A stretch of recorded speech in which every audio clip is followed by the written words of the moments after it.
Hey everyone, this is Uzi with Able Company of 4C Marketplace Venture. Today we are going to talk about another market that we have been having conversations with, which is the education market, specifically K through 12, right?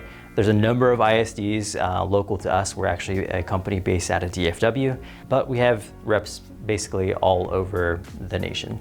So let's talk about schools. The CDC recently put out information, basically just guidelines for anyone in the school industry, basic education industry, highlighting basic elements of risk, what is lower tier risk versus higher tier risk, as well as a slew of different guidance points focusing on specific things that you can do at that school, right? Some of those things include, communication protocol, health and safety checks, information on shared spaces, as well as identifying symptoms of disease within that facility, right? So let's talk about that real quick. CDC, again, they focus on putting out guidance to the larger audience of basically the US in regards to how to deal with infectious disease, specifically super topical to COVID-19. As we're talking about COVID-19, as we're talking about getting schools ready to reopen whenever your specific timeline is, we have to talk about the health and safety best practices that we can implement in order to reduce the risk of infectious disease transmission at that facility, right? At Able, we focus on many different types of technology, as well as many different best management practices that we can bring to the table to you as that educator in order to reduce risk within your workplace, right?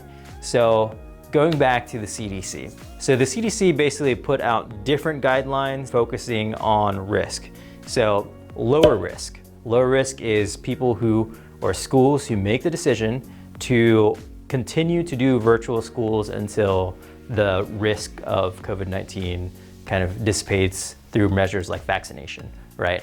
Middle tier risk are kind of the mixed, onesie, twosie days per week, mixed classroom, mixed virtual risk, right? And the highest risk that they identified was just full back to school for K through 12. If you fall in within any of the either mid or lower tier, there are definite things that you can put in place, right? So they mentioned things like HVAC, right? Is there proper circulation in your building?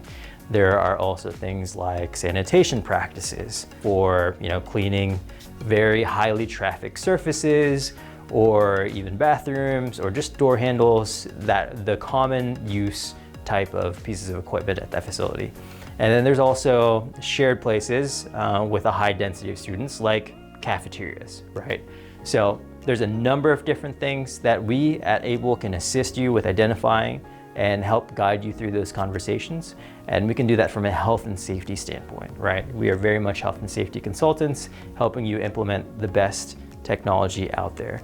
Now, let's talk about a specific technology we know a lot about through various types of implementation. That technology is thermal screening. So how would thermal screening work at a school? Well, the beauty of a school is that the majority of schools out there are built for security. So because of that, there are only one or two or three main entrances that are accessible to the public. The best part about that is you can add on layers of health and safety checks to those security points, right? So those main entrances or exits are places of security. You have certain security practices to make sure that those are secure, whether it's security cameras, people there, a resource officer.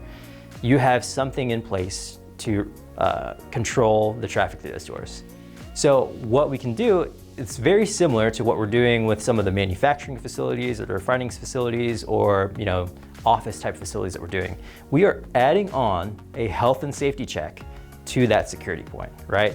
So instead of making this a kind of bolt-on type of feature, we are seamlessly integrating this function into that entryway procedure at that facility. By doing this, we can help reduce the spread of infectious disease transmission through identifying elevated body temperature, right? So we identify elevated body temperature. That tells us that that student is sick or showing signs or symptoms of sickness, and we can use and build policies using that information to have the conversation with that student as well as that parent to prevent that student from incidentally spreading that sickness to other students, right? So you can put it in the system now, and what this will help is basically help reduce the risk of COVID-19 infection. It doesn't identify COVID-19, it identifies a symptom, but longer term,